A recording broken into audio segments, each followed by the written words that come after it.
여러분, 상상해 보십시오. 65년 동안 한 번도 남자의 얼굴을 앞세우지 않았던 국민감기약 광고에 어느 날 갑자기 한 청년이 등장합니다. 화면 속 그는 환하게 웃고 있습니다. 그런데 그 순간 세상은 최초라는 단어에 박수를 보내지만 한 사람은 전혀 다른 생각을 했을지도 모릅니다. 바로 그의 어머니입니다. 우리 아들, 이제 더 바빠지겠네. 밥은 챙겨 먹고 다니나 이 한 문장을 떠올리는 순간 이 이야기는 광고 뉴스가 아니라 우리 모두의 집안 이야기로 바뀝니다. 안녕하세요.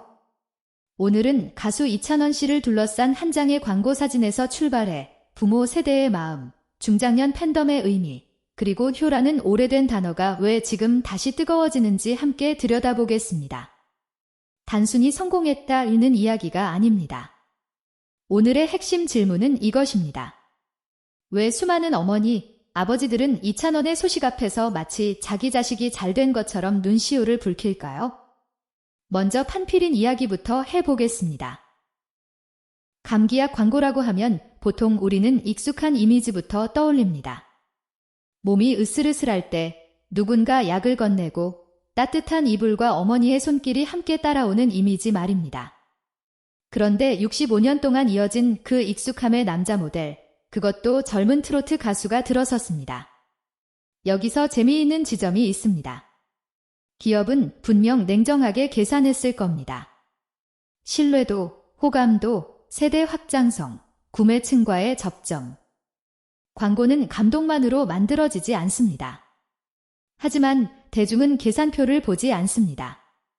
사람은 숫자보다 얼굴을 먼저 보고 얼굴보다 그 사람의 서사를 먼저 읽습니다. 여기서 첫 번째 미니 훅입니다. 판피린이 선택한 것은 단순히 진기 가수 이찬원 지였을까요? 아니면 아프면 안 될 것 같은 아들의 이미지였을까요? 이찬원 씨가 가진 매력은 묘합니다. 무대에서는 능청스럽고 밝지만 그 밝음 뒤에 생활인의 냄새가 남아 있습니다. 너무 멀리 있는 스타처럼 보이지 않습니다. 어딘가 동네 잔치에서 마이크를 잡으면 어르신들이 나이고 저 총각 참 싹싹하네 하고 웃을 것 같은 느낌이 있습니다. 바로 그 지점이 중장년층에게는 강력합니다. 그들은 완벽하게 포장된 아이돌보다 반듯하게 인사하고 밥 한 끼 걱정하게 만드는 청년에게 더 쉽게 마음을 내줍니다. 그렇다면 어머니는 정말 뭐라고 했을까요? 우리는 실제 문자를 알 수 없습니다. 하지만 부모의 문장은 시대가 달라도 이상하게 비슷합니다. 세상이 축하합니다 라고 말할 때 부모는 무리하지 마라 라고 말합니다. 세상이 대단합니다 라고 외칠 때 부모는 목은 괜찮니? 라고 묻습니다. 세상이 박수를 크게 칠수록 부모는 그 박수 뒤에 감춰진 피곤함을 먼저 봅니다. 그게 부모입니다. 자식의 성공을 가장 기뻐하면서도 동시에 자식이 다칠까봐 가장 먼저 겁먹는 사람들입니다. 이 대목에서 우리는 이찬원 개인을 넘어 한국의 부모 세대를 생각하게 됩니다. 1960년대와 70년대를 지나온 사람들에게 성공은 늘 달콤하지만은 않았습니다. 성공은 밥벌이였고 책임이었고 가족을 먹여 살려야 한다는 묵직한 숙제였습니다. 부모들은 자식의 성취 앞에서 우리 아이가 드디어 빛났다는 기쁨과 저 빛을 내느라 얼마나 힘들었을까라는 미안함을 함께 느낍니다. 그래서 이찬원의 새로운 광고 소식도 그들에게는 연예기사 하나가 아니라 오래 묻어두었던 부모 마음을 건드리는 사건이 됩니다. 잠깐, 여기서 놓치면 안 되는 장면이 하나 더 있습니다. 이찬원 씨는 겨울이 되면 행사가 줄어 통장을 보며 마음이 무거웠다는 식의 생활 고백을 한 적이 있습니다. 보통 스타의 통장 이야기는 대중에게 거리감을 만들 수도 있습니다. 하지만 이상하게도 이 고백은 오히려 거리를 좁혔습니다. 왜일까요? 금액의 문제가 아니기 때문입니다. 핵심은 불안입니다. 겨울이 오면 수입이 줄어들까 걱정하고 다음 달을 계산하고 통장을 바라보며 한숨 쉬는 마음. 그것은 대한민국의 많은 부모가 이미 지나온 계절입니다. 두 번째 미니 훅입니다. 우리는 이찬원의 통장을 본 것이 아니라 사실 오래전 안방 서랍 속에 숨겨두었던 우리 집 통장을 본 것 아닐까요? 예전 부모들은 겨울을 낭만으로만 기억하지 않습니다. 난방비, 등록금, 교복값, 명절 준비, 병원비, 밀린 외상값. 찬바람이 불면 마음속 계산기도 함께 바빠졌습니다. 자식 앞에서는 괜찮다고 했지만 밤이 깊으면 통장을 펴놓고 숫자를 다시 세었습니다. 그 숫자들 사이에는 고기 반찬 한 번 더 못해준 미안함, 학원 하나 못 보내준 아쉬움, 생일 선물을 미뤄야 했던 속상함이 들어 있었습니다. 이찬원 씨의 겨울 이야기가 중장년층의 가슴을 건드린 이유는 바로 거기에 있습니다. 그 청년의 불안에서 자신들의 젊은 날을 보았고 동시에 지금 어딘가에서 버티는 자식들의 하루를 보았기 때문입니다. 그런데 이찬원 씨의 서사가 단지 가난과 고생만으로 소비되는 것은 아닙니다. 중요한 건 그가 그 경험을 비관으로 끌고 가지 않는다는 점입니다. 그는 웃으면서 말하고 노래로 풀고 무대에서 에너지로 바꿉니다. 이것은 꽤 교육적인 메시지를 줍니다. 삶의 불안은 사라지지 않습니다. 하지만 그것을 어떻게 표현하느냐에 따라 누군가에게는 위로가 되고 누군가에게는 다시 일어설 힘이 됩니다. 중장년 팬들이 그의 이야기에 빠지는 이유는 불쌍해서가 아니라 대견해서입니다. 힘든 말을 해도 무너지지 않고 그 말 끝에 웃음을 남기는 사람에게서 오래된 생활의 지혜를 보기 때문입니다. 이제 고향 이야기를 해보겠습니다. 이찬원 씨가 아버지의 고향과 가까운 지역 무대에서 특별한 친근감을 표현했다는 이야기는 많은 팬들에게 따뜻하게 남았습니다. 요즘 세대에게 고향은 주소지이거나 내비게이션의 목적지일 수 있습니다. 그러나 부모 세대에게 고향은 훨씬 복잡합니다. 떠나온 곳이면서도 끝내버리지 못한 곳, 가난 때문에 등져야 했지만 꿈속에서는 늘 돌아가는 곳, 부모님의 목소리와 밭둑 냄새와 장독대, 그림자가 한꺼번에 묻어있는 곳입니다. 세 번째 미니 후기입니다. 자식이 부모의 고향을 기억해주는 순간, 부모는 왜 자기 인생 전체를 인정받은 것처럼 느낄까요? 1960년대와 70년대의 많은 청춘은 고향을 떠나야 했습니다. 도시로, 공장으로, 시장으로, 낯선 숙소로 향했습니다. 그 선택은 모험이 아니라 생존이었습니다. 그들은 부모를 두고 떠났고 사투리를 숨기며 일했고 월급 봉투를 주면 가장 먼저 집으로 보낼 돈을 계산했습니다. 그런 세대에게 아버지의 고향이라 더 정감이 간다는 젊은 가수의 말은 단순한 지역 멘트가 아닙니다. 마치 자식이 이렇게 말해주는 것 같습니다. 아버지, 당신이 떠나온 곳을 제가 잊지 않고 있습니다. 당신의 뿌리가 저에게도 소중합니다. 이 말이 왜 큰 위로가 될까요? 부모가 가장 두려워하는 것은 가난보다도 잊히는 일일 때가 있습니다. 내 고생이 아무 의미 없이 사라지는 것, 내 청춘이 자식에게 낡은 이야기로만 남는 것, 내가 지켜온 가치가 시대에 뒤처진 것으로 취급되는 것. 그런데 이찬원 씨는 무대 위에서 그 오래된 정서를 부끄러워하지 않습니다. 오히려 구수하게 꺼내놓고 관객과 함께 웃고 노래 속에 녹입니다. 그래서 그의 팬들은 노래를 듣다가 문득 자기 고향집 마당을 떠올립니다. 감나무, 시래기국, 먼지 묻은 아버지의 작업복, 장날에 사오던 풀빵 냄새. 한 청년의 말이 수십 년 전 풍경을 다시 켜는 스위치가 되는 것입니다. 또 하나 빼놓을 수 없는 장면은 무대 위에서 어르신을 대하는 태도입니다. 어느 행사에서 고령의 관객이 무대 가까이 다가왔을 때 이찬원 씨가 노래의 흐름보다 사람을 먼저 바라보는 듯한 모습을 보였다는 이야기는 팬들 사이에서 오래 회자되었습니다. 무대는 원래 약속의 공간입니다. 조명, 음향, 동선, 보안, 노래의 박자까지 모두 정해져 있습니다. 그런데 진짜 인성은 때로 대본 밖에서 드러납니다.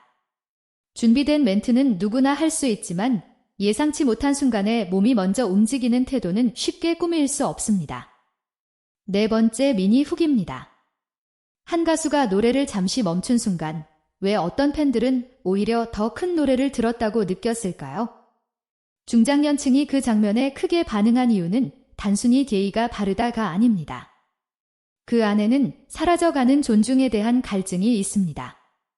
나이가 든다는 것은 몸이 느려지는 일만이 아닙니다. 사회가 내 말을 덜 듣는 것 같고 내가 앉을 자리가 점점 작아지는 것 같고 젊은 문화 앞에서 스스로를 낯선 사람처럼 느끼게 되는 일입니다.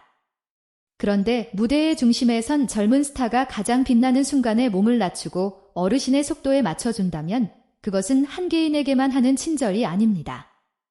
어르신들의 시간이 아직 귀합니다 라고 말하는 상징이 됩니다. 여기서 우리는 트로트가 왜 여전히 강한지 배울 수 있습니다.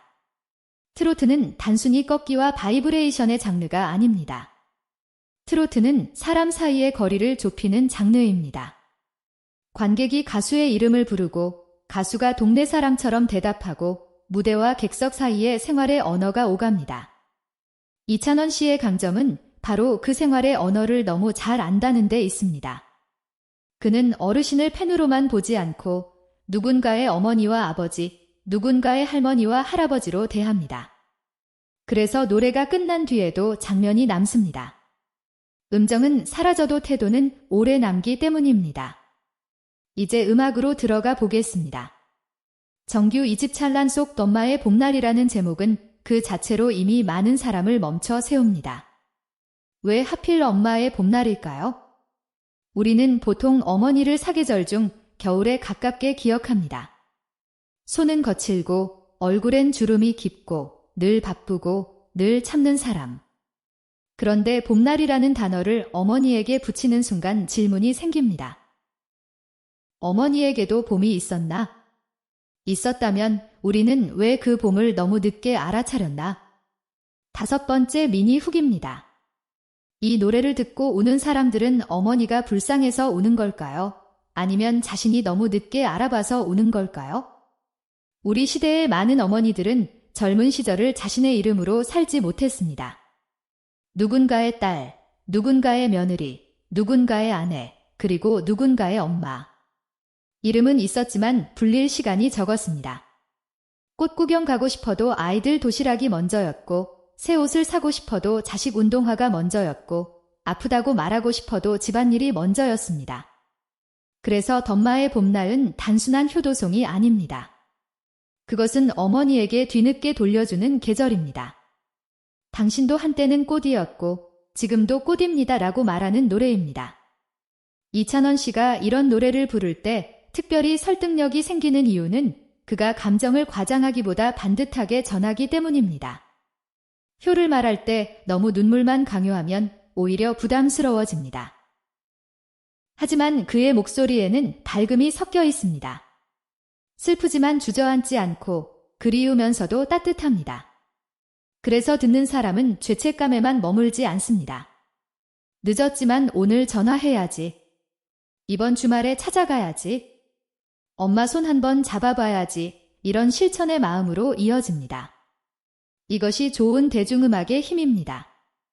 감정을 흔들고 끝나는 것이 아니라 행동의 방향까지 살짝 바꿔놓는 힘입니다. 여기서 이찬원 팬덤, 특히 중장년 여성 팬덤의 의미를 살펴볼 필요가 있습니다. 어떤 사람들은 말합니다. 나이 들어서 무슨 팬질이냐, 하지만 저는 이 말이야말로 아주 낡은 시선이라고 생각합니다. 사람은 나이가 들어도 설렐 권리가 있습니다. 응원봉을 흔들 권리도 있고 콘서트를 기다리며 새 옷을 고를 권리도 있습니다.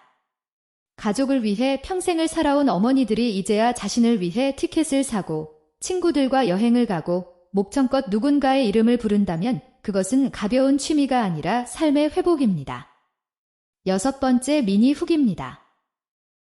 이찬원을 응원하는 어머니들은 정말 가수를 보러 가는 걸까요? 아니면 잃어버린 자기 이름을 찾으러 가는 걸까요? 빈둥지라는 말이 있습니다. 자식들이 다 떠난 뒤 집은 조용해지고 식탁은 작아지고 하루의 목적도 희미해집니다. 그런데 팬덤은 그 빈자리에 새로운 리듬을 줍니다. 앨범 발매일을 기다리고 방송 시간을 챙기고 콘서트 지역을 확인하고 온라인에서 같은 마음의 사람들과 대화를 나눕니다. 이 과정에서 어머니들은 다시 사회적 관계를 만듭니다. 누구 엄마가 아니라 나로 만나는 친구들이 생깁니다. 이것은 정신건강의 관점에서도 매우 중요합니다. 좋아하는 대상이 생긴다는 것은 삶의 시간표에 빛나는 표시가 생긴다는 뜻이기 때문입니다. 물론 팬덤에는 균형도 필요합니다. 무리한 소비, 과도한 경쟁, 가족과의 갈등이 생기지 않도록 스스로의 속도를 지키는 지혜가 중요합니다. 그러나 그 건강한 선 안에서라면 중장년 팬덤은 오히려 아름다운 문화입니다. 젊은 세대만 즐거움을 독점할 이유는 없습니다. 인생 후반부에도 설렘은 필요하고 박수칠 대상은 필요하며 내 마음을 설명해주는 노래는 필요합니다. 이찬원 씨의 팬덤이 특별한 이유는 바로 이 지점에 있습니다. 그는 누군가에게는 아들 같고 누군가에게는 친구 같고 누군가에게는 잊고 있던 청춘을 불러내는 초대장 같습니다. 그리고 마침내 콘서트 이야기입니다. 창가 찬란한 하루라는 이름 자체가 참 인상적입니다. 하루가 찬란하다는 말은 거창한 성공만을 뜻하지 않습니다. 누군가와 함께 웃고 노래하고 박수치고 집으로 돌아가는 길에 마음이 조금 환해지는 것, 그 정도면 충분히 찬란한 하루입니다. KSPODOME 같은 큰 공연장에서 팬들이 눈물을 흘리는 이유도 단순히 무대가 웅장해서가 아닙니다. 그들은 그곳에서 자신의 시간을 확인합니다. 나도 아직 이렇게 뜨거울 수 있구나. 나도 아직 누군가를 기다리며 살 수 있구나. 7번째 미니 훅입니다. 콘서트장의 불빛은 무대만 비추는 것이 아닙니다. 때로는 객석에 앉은 한 사람의 잊힌 청춘까지 비춥니다. 이찬원 씨가 긴 시간 무대 위에서 노래하고 움직이는 모습을 보며 많은 팬들은 자신의 젊은 날을 겹쳐봅니다. 새벽 버스를 타고 출근하던 날, 공장 기계 소리 사이에서 졸음을 참던 날, 시장 바닥에서 손님을 기다리던 날, 아이가 아플까봐 밤새 열을 재던 날, 그 모든 시간이 한때는 너무 고단해서 빨리 지나가기만 바랐는데 이제 돌아보면 그 시간이야말로 삶을 지탱한 가장 찬란한 엔진이었습니다. 그래서 콘서트는 단순한 공연이 아니라 기억의 재생장치가 됩니다. 무대에서는 노래가 흐르지만 관객의 마음속에서는 각자의 인생 영화가 함께 상영됩니다. 오늘 이야기를 정리해 보겠습니다. 이찬원이 65년 만에 판필인 첫 남성 모델이 되었다는 소식은 겉으로 보면 광고계의 변화입니다. 그러나 그 안을 들여다보면 훨씬 깊은 이야기가 있습니다. 어머니의 걱정, 부모 세대의 겨울 통장, 아버지의 고향, 어르신을 대하는 태도, 엄마의 잃어버린 봄날, 그리고 인생 후반부에 다시 피어나는 팬덤의 설렘. 이 모든 조각들이 모여 이찬원이라는 이름을 단순한 가수 이상의 상징으로 만듭니다. 어쩌면 어머니는 이렇게 말했을지도 모릅니다. 장하다. 우리 아들. 하지만 그 뒤에 곧바로 이런 말을 덧붙였을 겁니다. 그래도 밥 꼭 챙겨 먹어라. 목 관리 잘하고. 너무 무리하지 말고 세상에서 가장 짧지만 가장 깊은 축하. 그것이 부모의 언어입니다. 그리고 우리가 이찬원의 이야기에서 자꾸 울컥하는 이유도 바로 그 언어를 너무 잘 알기 때문입니다. 여러분은 어떠셨나요? 이찬원 씨의 판필인 모델 소식을 들었을 때 가장 먼저 어떤 장면이 떠오르셨나요? 어머니의 문자였나요? 겨울 통장이었나요? 고향집 마당이었나요? 아니면 콘서트장에서 다시 살아난 나의 청춘이었나요? 댓글로 여러분의 이야기를 들려주세요. 누군가의 댓글 한 줄이 또 다른 분에게는 오래 참았던 마음을 풀어주는 위로가 될 수 있습니다. 오늘 영상이 마음에 닿으셨다면 좋아요와 구독으로 함께 해주세요. 앞으로도 우리는 한 사람의 노래 뒤에 숨어있는 시대의 감정, 가족의 이야기, 그리고 우리 삶의 깊은 결을 따뜻하게 들여다보겠습니다. 지금 떠오르는 사람이 있다면 오늘은 망설이지 말고 짧게라도 안부를 전해보세요. 밥은 먹었어? 그 한마디가 누군가에게는 세상에서 가장 다정한 노래가 될지도 모릅니다.